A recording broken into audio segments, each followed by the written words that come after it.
Hi guys, and welcome to another video. Today we are continuing with our grade 12 paper 1 preparation, and we are doing the 2025 SUP paper. So in this question we have been given a straight line function here as well as a exponential function. Okay, now if you would like to do this paper together with me from the beginning to the end, I've put all the videos in a playlist, as you can see here, starting from question 1 all the way to the end. So what I would suggest you do is click on the link in the description or in the comments. I'll pin a link to this playlist so that you can start from question 1 and work your way through to the end. And I think that that is going to be excellent preparation for your paper 1.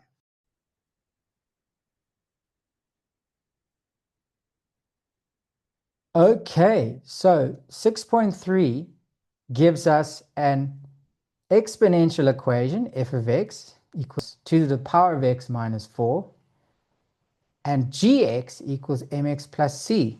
Now they tell us in 6.3 that g to the minus 1, the inverse of g, passes through b, and they want us to determine the equation of g. So what we have to remember about an inverse is an inverse means you swap x and y. Okay, so they tell us that the inverse goes through point B. Okay, so the important part about B is that it is a coordinate where x is 0 and y is minus 3.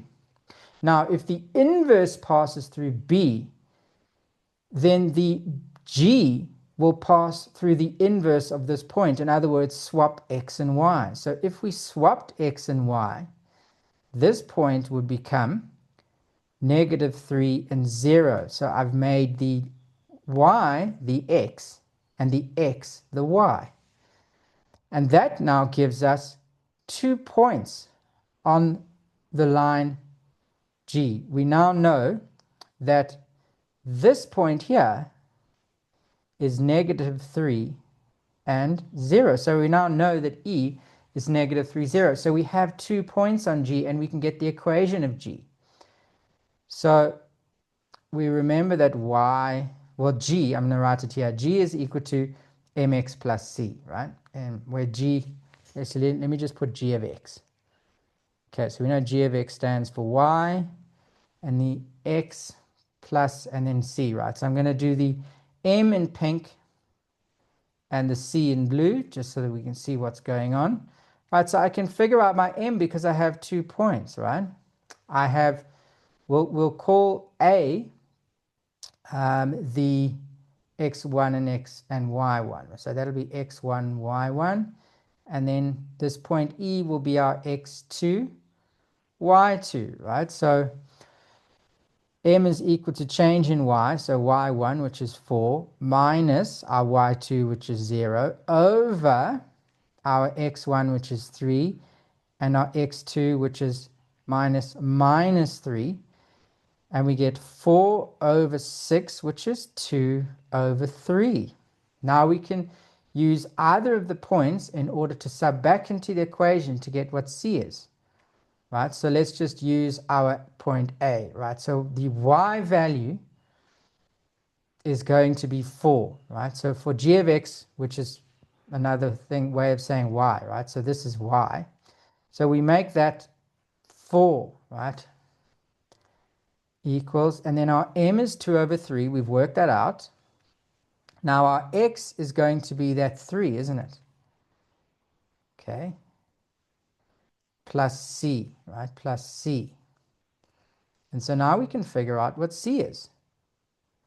Okay, well, when we times these two together, the 3's cancel. When we take the 2 across, it becomes minus 2. So 4 minus 2 is equal to 2. And so we know our c is 2. And now we can write out the equation. Y equals our m, which is 2 over 3. Our x, oops, that's a 3 there. Our x plus the 2. And that is done. Okay, plus the 2. Now for the next question, I'm just going to leave this equation here, and I'm just going to leave our equation g. Okay. So g of x now we know is mx plus c. So I'm going to change that y to just a g of x so we know what we are talking about, because in the next question, I have a feeling that they are going to now ask for the inverse. Okay, so we'll leave the points here. Okay, so remember for your exam, when you ask for the inverse, simply just swap x and y. Okay, so let's go on to 6.4. Yes, indeed, it asks for the inverse. Okay, so now we simply, when we want the inverse, what do? We swap x and y. Right, so now our y, which is our g of x, becomes our x, and our x becomes our y. Okay, so wherever we see the g of x, we're going to put what? We're going to swap these, right? So I'm going to say now x equals 2 over 3 y plus 2. So what have I done? I've swapped x and y. You see that? Because remember, g of x is actually just y, another way of saying y. The reason they do that, guys, f of x, g of x, they don't just say y, is because otherwise how would you know which y we're talking about? So we call it fg, and another one we could call it, we can call it h, and that just allows us then to have multiple functions on the same Cartesian plane.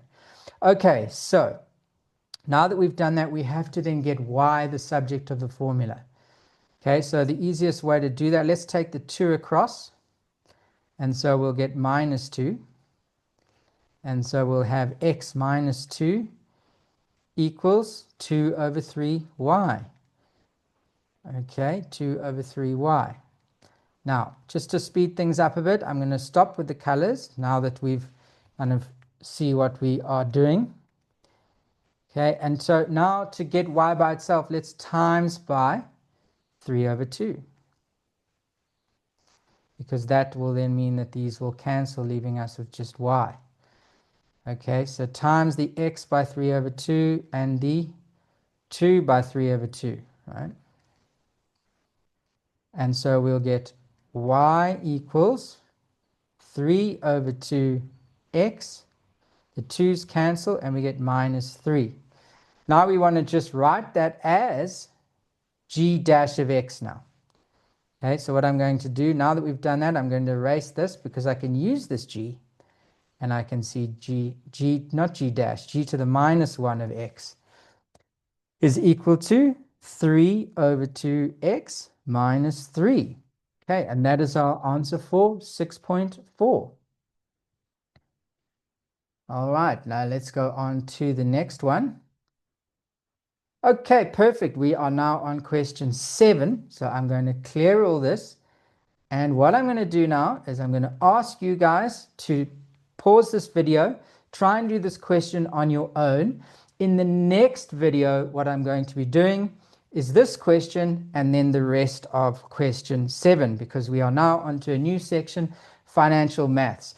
I hope these videos are helping. If I've earned your subscription or your like or a comment, I hope I have. Please do so, and I will see you in the next one. Thanks, guys.